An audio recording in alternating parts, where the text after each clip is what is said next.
जबलपुर में देश की न्याय व्यवस्था को लेकर एक बड़ा बयान सामने आया। सुप्रीम कोर्ट के मुख्य न्यायाधीश न्यायमूर्ति सूर्यकांत ने कहा कि अब न्यायपालिका को अस्पतालों की तरह 24 घंटे और सातों दिन काम करने की दिशा में आगे बढ़ना होगा।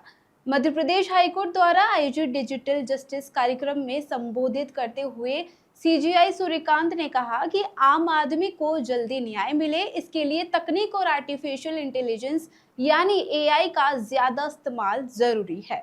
दरअसल उन्होंने कहा कि अदालतों में समय की बर्बादी रोकने का सबसे बड़ा समाधान टेक्नोलॉजी ही है। इसी दौरान हाईकोर्ट के नए डिजिटल प्लेटफॉर्म्स का शुभारंभ भी किया गया। सीजेआई ने कोविड महामारी का जिक्र करते हुए कहा कि कठिन समय में भी भारतीय न्यायपालिका ने अपने संवैधानिक दायित्व निभाए और अदालतों का काम तकनीक की मदद से लगातार चलता रहा। उन्होंने यह भी बताया कि सुप्रीम कोर्ट ने एआई के इस्तेमाल को लेकर एक विशेष समिति बनाई जो मामलों के तेजी से निपटारे पर काम कर रही है। कार्यक्रम में केंद्रीय मंत्री अर्जुन राम मेघवाल, मुख्यमंत्री डॉक्टर मोहन यादव और मध्य प्रदेश हाईकोर्ट के मुख्य न्यायाधीश संजीव सचदेवा भी मौजूद रहे। आज एक कार्यक्रम किया, वो इसी से जुड़ा हुआ था। उसका एक कंपोनेंट पेपरलेस भी था।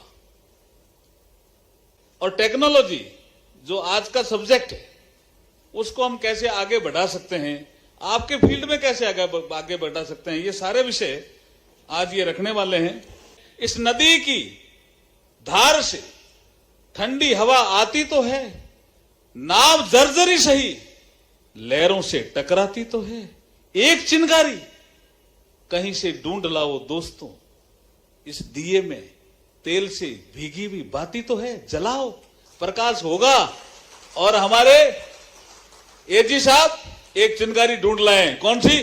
पेपरलेस वाली। बहुत बहुत आभार, धन्यवाद।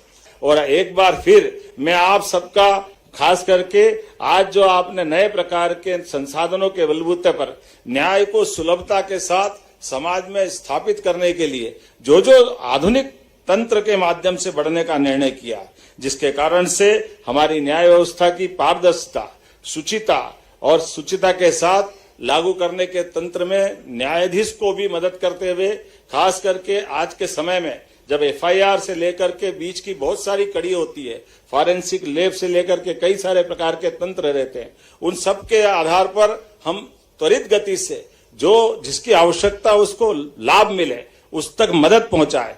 क्योंकि न्याय का मतलब ही है विलंब से छुट्टी, न्याय का मतलब ही है अन्याय से मुक्ति। जब अन्याय से मुक्ति की तरफ, न्याय की तरफ बढ़ते हुए कदम देखते हैं तो आधुनिक संसाधनों के बलबूते पर आगे बढ़ने का महत्व है। और इस बात के लिए पुनः मैं व्याख्यान के माध्यम से, चूंकि यह व्याख्यान हमारे बीच एक संदेश देगा कि हाँ, हम रानी दुर्गावती की नगरी से इस न्याय की बात कर रहे हैं। On a subject, as I said earlier, not only concern our courts and lawyers, but the future of the judicial governance itself. It is not only about technology that I wish to share my views. It is also about the constitutional responsibility of our institutions to remain accessible, transparent, efficient and responsive in a rapidly changing society. That's what I said, that the new emerging challenge is how we are going to respond. I also take this event as the second phase of the today's events. The first phase was also a landmark event when we launched some softwares which are public centric, consumer of litigant facilitation apps and softwares that have been launched by Madhya Pradesh High Court today. So this lecture series, I take it as a second phase of that very event. Thank you very much. इस तरह की और update के लिए देखते रहिए खबर nation. खबर नेशन के यूट्यूब चैनल को लाइक करें, सब्सक्राइब करें और शेयर करें।